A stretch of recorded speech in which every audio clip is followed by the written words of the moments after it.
Hello, welcome back to Art of Awakening. My name is Ona Christie, and today I want to talk about an archetype, an energy that's been showing up a lot lately for me, and I really believe it represents an energy that's playing a big role here in this at this juncture of the Great Awakening, and also shows up a lot. It's very significant to the personal awakening process. And that energy is represented by the snake. And so let's just talk about the snake and awakening and what we can learn from this incredible power animal. So this drawing of a snake showed up in my journal the other day, and so I thought it just kind of called to me. And then this morning, when I asked my guides, well, what message do I bring forward today, they really pointed to that. So I sat down and elaborated on it a little bit here. And what it really talked to me about was the life force, right? The snake as a symbol of this life force energy. And while we usually think of the life force as positive, remember that the snake also symbolizes, with the Ouroboros, the snake eating itself, the cycle of life and death, reminding us that death is part of life, okay? And we know this intellectually, right? But when you really think about it, if you can put yourself in the mind of the animal, right? The snake, it's part of this whole cycle, right? And so it needs to eat, and it also will sometimes be eaten, so it needs to protect itself as well. And so what this really is kind of pointing to is this idea of the reptilian brain, right? And the reptilians have come forward as a symbol, of course, of all that is quote unquote dark, or negative, right? And in the psyche, outside, in the outside world, and so forth, and whether or not you believe that there really are reptilian aliens running around, it doesn't matter, because what they symbolize is an energy that exists. Okay, and so the snake, one of the things the snake does as a power animal is it really does embody this reptilian energy. And but the beautiful thing about power animals is that they embody um, energy in a way that is non-judgmental, okay? Because they're part of nature. Nature doesn't judge, right? If it's part of nature, it's part of nature, and it's got its place. And so snake also represents some very what we consider very positive aspects, okay? And so if you are thinking in terms of snake as just this reptilian being, be the snake, right? Just take yourself into the snake's mind for a bit, right? And the snake is this very vulnerable creature. It has no arms, no leg. It's been stripped down. It's stripped down to the very bare essentials of what it means to be alive, basically. They're a gut and a structure, and they can move, right? And they can eat, they poop, they breed. That's about it. And it really, it doesn't have a lot to work with. And so it's got to have very, very strong defenses. All of these are designed by nature and given to the snake as tools to help it to survive, okay? And so when we understand where a snake is coming, or any animal, right? Any animal that you're working with, you're going to be looking at some of these defensive mechanisms. They will show up sometimes in the ego, and sometimes they show up in not so positive ways, and we'll get to that, okay? So what's happening, um, first of all, let me just kind of point out some of the positive aspects of the snake, quote unquote, that show up as positive aspects. They know how to hold themselves to the light, and they have immense focus. Okay, focus is a huge characteristic of snake, and they're just able to kind of zero in on what it is they need. And they could also be quite protective. Certain species of them, king cobra, timber rattlesnake, will actually protect their young, and so these are aspects that we can actually look to as inspiration, right, for our higher self as well as the lower self. Okay, so where does snake come in terms of the ascension process and using that energy? Well, snake really does, it symbolizes the ego, right? And in a lot of ways. And so we, as you're, I'm sure you're aware, we've got a lower ego, we've got a higher ego, okay?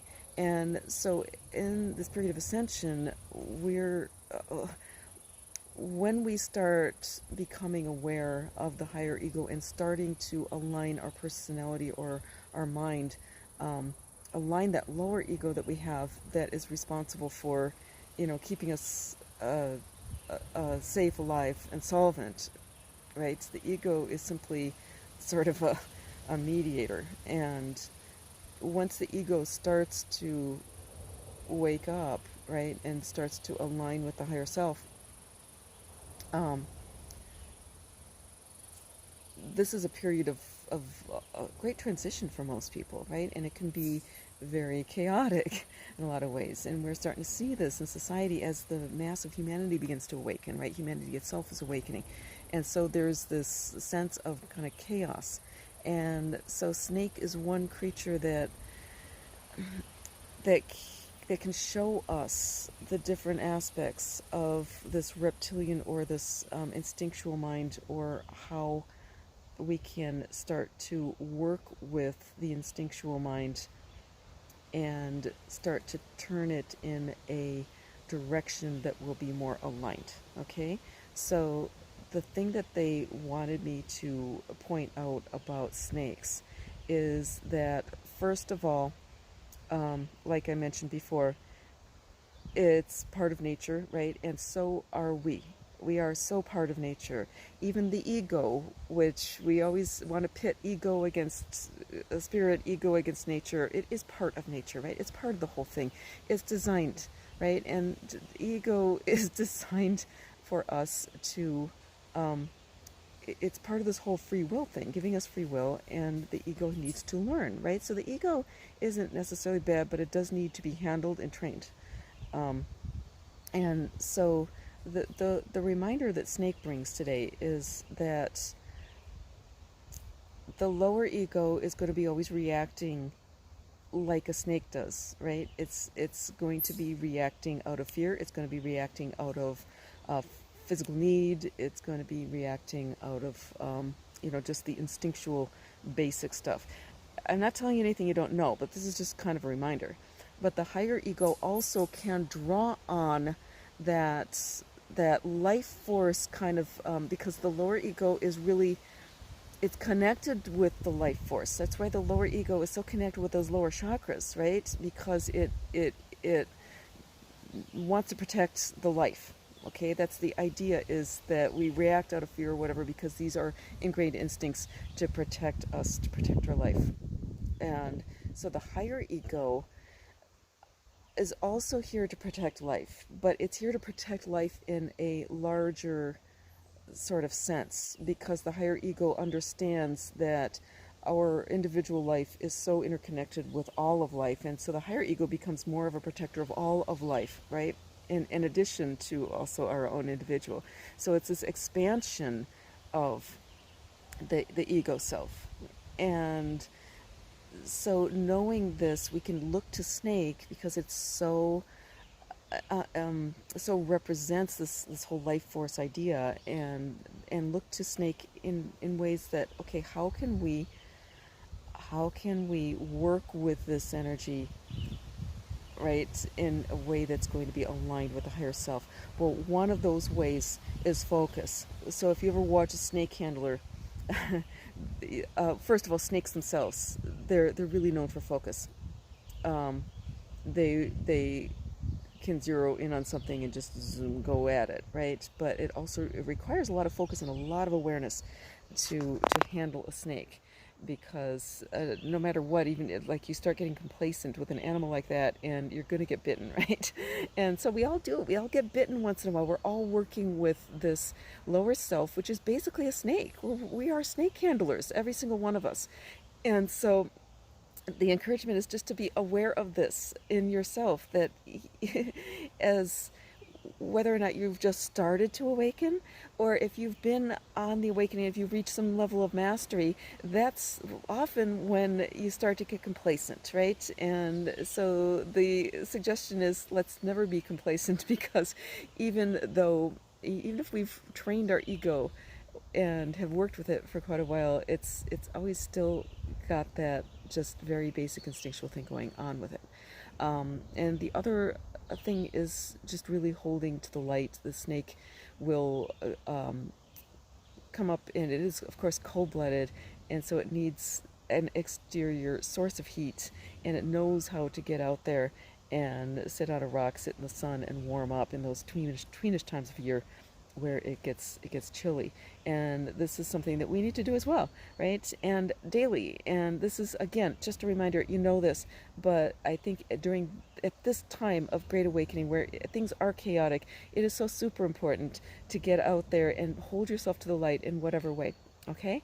And then the last thing that I wanted to come forward is, well, how do we protect ourselves from the negative aspect of snake? And there's kind of three things to keep in mind that snakes can teach us here. One is just being aware of where you're going. I'm sitting here in the woods in northern Michigan. We have snakes up here. They're like pine snakes, garter snakes. We don't have venomous snakes, so I go barefoot at will. But there's a lot of places out there where, maybe there's a lot of rattlesnakes. If you're going into a rattlesnake-infested area, first of all, you might choose to go into an area that is not known for rattlesnakes. Avoidance is one, and we can really start being aware of what situations we choose to move into, and we have that choice. Sometimes we don't, and sometimes it's like, well, sometimes we need to think in terms of, if you are going into a snake-infested area, which we all have to at some point or another, right? Think about it. We all have to enter situations where the energy is not the greatest. There's protection, like you put on your thick boots, right? So the spiritual protection, putting those bubbles around yourself, whatever methods of spiritual protection you use, there are many, many, many. This is a reminder right now at this juncture, very, very important. And I would really suggest morning and night at least, and whenever you're going into a situation that you know might expose you to energies that are less than love and light, right? And then finally, anti-venom. Okay, if you know you're going into a snake-infested area, or if you know you have to handle snakes, consider bringing a little vial of anti-venom with you. And this corresponds to, of course, spiritual clearing methods, and also to a spiritual discipline. Okay, any kind of discipline will help you to stay balanced so that you can more easily handle whatever comes at you. But if you do find yourself bitten, if you do find yourself affected by negative energies, whatever clearing methods work for you, practice those and kind of have them at the hand. Be aware that, think ahead. Be aware that at any time we may kind of come up against an energy that kind of hits us broadside out of the blue, right? So just having a few of those in your arsenal. Oh yeah, I'm feeling a little off. Let's have my go-to breathing exercise, or my go-to, just go for a run or do some yoga or whatever it is. But knowing in advance, okay, I know that at some point my energy may get out of whack. What's my first thing that I can do? What's a 30-second thing that I can do to clear my energy? What's a 1-minute thing? What's a 15-minute thing? And also to maybe just clear the energy morning and night as well. All right, so hope this has been helpful. And by the way, thanks to everybody who has been purchasing my animal decks. Those I'm still offering a free mini reading when you buy a deck, and this is through Monday or whenever my decks come in, because I'm between publishers. So if you haven't taken advantage of that, if you've been wanting a deck, go ahead and buy it now. You'll get a free mini reading. And also, thanks so much to those who have purchased sessions. If you had a session with me, I really appreciate it. I am starting to include drawings with every session, just like the one that I showed you, or this one right here that I'm showing you now. and it's an individual spirit drawing that comes forward out of the session. So if that's something that interests you, I'll have the link to that below as well. And once again, thank you so much, and we'll catch you again soon.